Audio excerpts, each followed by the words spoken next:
An Antiques Roadshow was gobsmacked as a stunning collection of war medals worth thousands were left in horrible condition.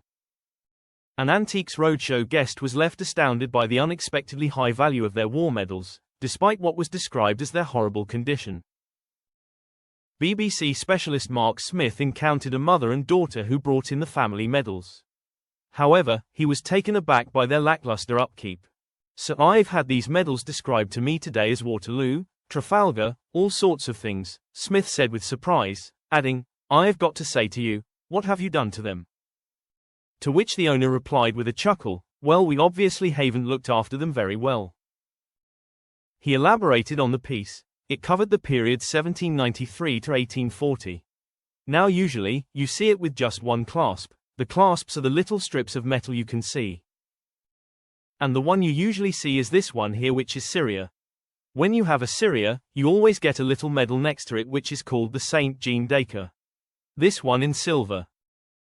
However, one of the men also possessed not just a Syria clasp but a special St. Jean d'Acre medal made of solid gold, reserved for only the most senior officers. So the 5 clasps that he has Java, he has Syria, but he has 2 very rare ones. Here's what I call boat action clasps.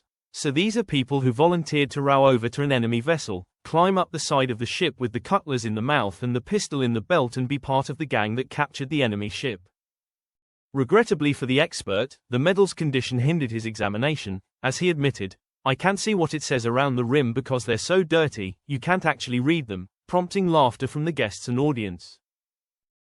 While one man in the photographs was in Syria in 1840, the other had received his medal earlier in 1808, leading Smith to speculate they might be father and son.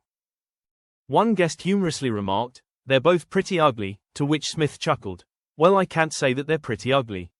I think they're lovely." He continued, "The one-clasp Naval General Service Medal, you see quite a lot of those. 2 clasps, that's getting rare. 3, almost unheard of. 4, no. 5, wow." However, the expert was far from pleased with their upkeep. "You have kept these in the most appalling condition I have ever seen any medals ever, and you need to give them to me to take home so I can love them," he declared. The guests appeared sheepish as one asked how they could restore the medals, with Smith suggesting they would likely need professional help. When she probed further about potential alterations to the faded blue velvet backdrop, he cut in, insisting, "Please leave it. Absolutely fantastic." Then came the moment to deliver some astonishing news that took everyone by surprise. "I sat down and I sat there and thought about this and thought you kept the medals in this horrible condition and they're worth £100,000. The guests were visibly shocked, with one's jaw dropping and the other closing her eyes in sheer disbelief.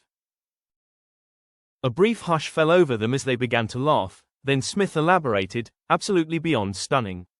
Not museum quality, because you don't see 5 bars even in the naval museums. It's incredible, it's such a set of medals. I am so glad you brought me these horrible, manky Waterloo frames. Thank you so much, well done."